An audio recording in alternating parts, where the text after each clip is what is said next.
And now for the last look.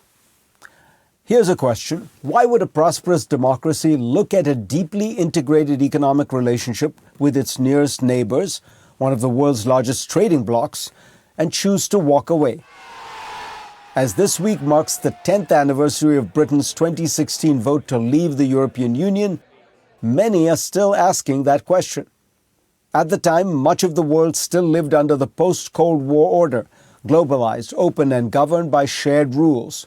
When Brexit's Leave campaign promised to take back control, for millions that slogan answered a growing unease about where that open world was headed. They wanted tighter borders and to reclaim an eroding sense of national sovereignty. In addition, Brexit's leading advocates saw another opportunity to remake Britain as Singapore-on-Thames. This was a vision of a buccaneering, deregulated, low-tax competitor right on Europe's doorstep, which would strike great trade deals with the wider world and in particular with the United States. But a decade on, that order has come apart. The US elected Donald Trump just months after the referendum.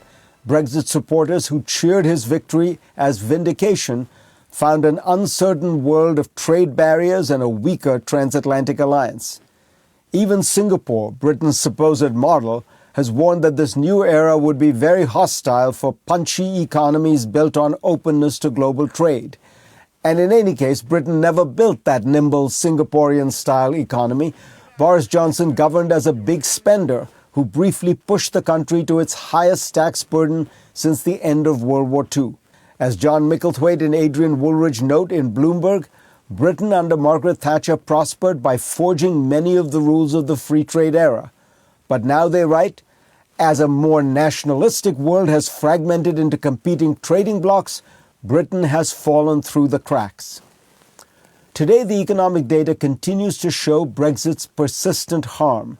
Figures published by the National Bureau of Economic Research estimate that by 2025, Brexit had reduced Britain's GDP by between 6 and 8%, higher than earlier forecasts. The UK's own government watchdog says Brexit will lower UK trade by about 15%. But as The Economist argues, the real issue is that Brexit lingers like a toxin in the economy's bloodstream, binding itself to long-standing weaknesses, from higher energy costs to weak investment. Harder still to measure is the cost of everything else Britain did not do, while its politics were consumed by a revolving door of leaders at number 10 Downing Street, and an endless argument over how exactly to leave the EU, knowing every version of that answer would make it poorer. And after Russia's full-scale invasion of Ukraine in 2022, the cost of being outside the EU became strategic as well as economic, as British defence firms have been largely shut out of the EU's new rearmament program at a pivotal time. Britons themselves have soured on Brexit without yet agreeing on what comes next. New polling by Ipsos and King's College London finds that the share who say Brexit is going worse than they expected has nearly doubled in 5 years, from 28% in 2021 to 48% today. But while many feel regret, the man who did more than anyone to bring it about is closer to power than ever. Nigel Farage's Reform UK, a revived version of his Eurosceptic UK Independence Party, leads the national polls and swept last month's local elections, eroding the century-long dominance of Labour and the Conservatives. 10 years on, Brexit continues to define Britain's voting lines. Reform has absorbed much of the anti-EU coalition, older, more male, less likely to have a college degree, and driven above all by cultural anxiety over issues like immigration and race. The lesson of the past decade is that there are no clean exits and no clean returns either. As Martin Wolf of the FT argues, a reversal of Brexit would be unrealistic and, he argues, unnecessary.